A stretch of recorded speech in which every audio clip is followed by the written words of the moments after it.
का एक आदमी था। नरेंद्र का गांव में एक ढाबा था। नरेंद्र ईमानदारी से अपना ढाबा चलाया करता था और जो भी खाना बच जाता था वो आसपास के कुत्तों को खिला देता था। एक दिन उसके ढाबे के बाहर एक बंदर आया। वो बंदर नरेंद्र के हाथ की रोटी देख रहा था। अरे तुझे भी रोटी खानी है? आजा आजा आजा खा ले। नरेंद्र ने वो रोटी जमीन पे रखी और बंदर ने फट से रोटी उठा ली। अरे वाह! नरेंद्र ने कुछ और रोटी के टुकड़े जमीन पे रख दिए। बंदर ने उन्हें भी उठा लिए और वहाँ से चला गया। वो हर दिन शाम के समय नरेंद्र के ढाबे पे आता था। नरेंद्र उसे बची कुची रोटियां खिलाया करता था। आपने इस बंदर की आदत ना खराब कर दी है मालिक। ये रोज यहाँ आकर खड़ा हो जाता है और अब तो आप इसे अच्छी रोटियां भी खिला रहे हैं। अरे कोई बात नहीं अशोक, तेरे और मेरे परिवार की तरह इस बंदर का भी परिवार है जिसके लिए रोटी लेकर जाता है, बस। अरे आपको कैसे पता चला मालिक? अगर ये अकेला होता तो यहीं सब खा लेता, पर ये सयाना है, रोटी ले जाता है। जितनी रोटी दोगे सब की सब ले जाता है, तो जरूर ये पहले अपने परिवार को खिलाता है और फिर खुद खाता है। हो सकता है। अब जा उसे भी रोटी दे दे। उस बेजुबान जानवर को 2 रोटी खिलाकर हमारा कोई नुकसान नहीं होगा। अशोक ने बंदर के सामने 2 रोटी रख दी और वो रोटियां लेकर चला गया। ऐसे ही रोज चलता रहा। अब बंदर अपने बच्चों के साथ रोटियां लेने आया करता था। नरेंद्र अब उसे ज्यादा रोटियां देता था। नरेंद्र का ढाबा भी अच्छा चल रहा था, इसलिए उसने एक और लड़के को नौकरी पे रख ली, मानिक। अशोक खाना पकाया करता था और मानिक खाना ग्राहकों तक पहुंचाया करता था। सब कुछ अच्छा चल रहा था। फिर एक दिन नरेंद्र का एक्सीडेंट हुआ। एक टेम्पो ने उसे ठोकर मार दी।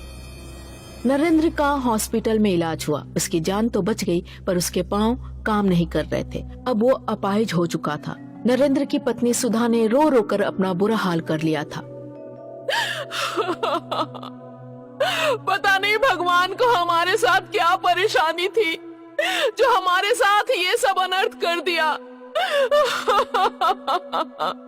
अरे सुधा, भगवान का शुक्र करो कि कम से कम मैं जिंदा बच गया। पर आप कैसे जीवन जिएंगे?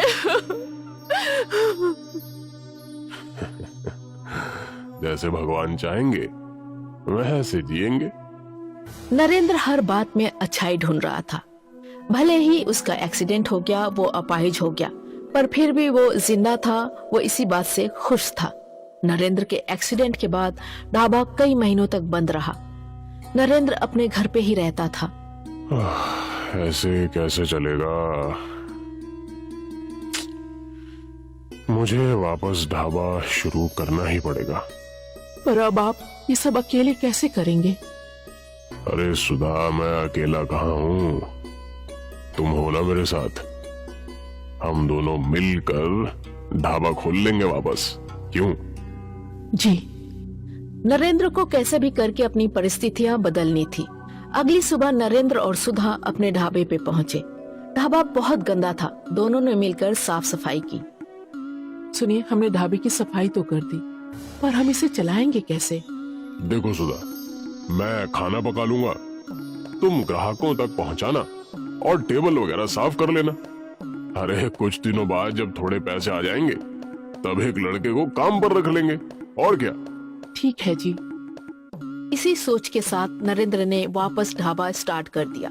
उसने भगवान की पूजा की और फिर चूल्हा जलाया। कुछ ही देर में कुछ ग्राहक आए। अरे वाह, बहुत दिनों बाद खुला है ढाबा है। पर जब ग्राहकों ने नरेंद्र के पैर देखे तो उन्हें उसके प्रति सहानुभूति होने लगी। अरे रे, सोचा नहीं था ऐसा कुछ हुआ होगा। खैर, अरे भाई, होनी को कौन टाल सकता है। आप मुझे एक लंच प्लेट दे दो। जी जी, अभी देता हूँ। नरेंद्र खाना परोसने लगा और फिर सुधा ग्राहकों को खाना देने लगी। उनकी गाड़ी जैसे तैसे चल पड़ी थी। पहले से कम ही सही, पर दोनों मिलकर पैसा कमा रहे थे। ऐसे ही कुछ दिनों तक सब कुछ ठीक ठाक चलता रहा। नरेंद्र जी ने उस बंदर को रोटी देना वापस शुरू किया। वो बंदर भी ढाबे पर रोज आने लगा। एक दिन सुधा की तबीयत बहुत खराब थी। वो फिर भी ढाबे पर जाने के लिए तैयार हो गई। अरे सुधा, तुम्हें तो बहुत बुखार है, तुम इस हालत में कैसे काम करोगी? तुम्हें आराम करना चाहिए। आज ढाबा मैं अकेले चला लूंगा, तुम चिंता मत करो। लेकिन आप अकेले कैसे कर पाएंगे? चिंता मत करो, मैं कर लूंगा। तुम आराम करो, आराम। जब से मैं अपाहिज हुआ हूँ तुम्हारा काम बहुत बढ़ गया है सुधा। आज एक दिन तो आराम कर लो।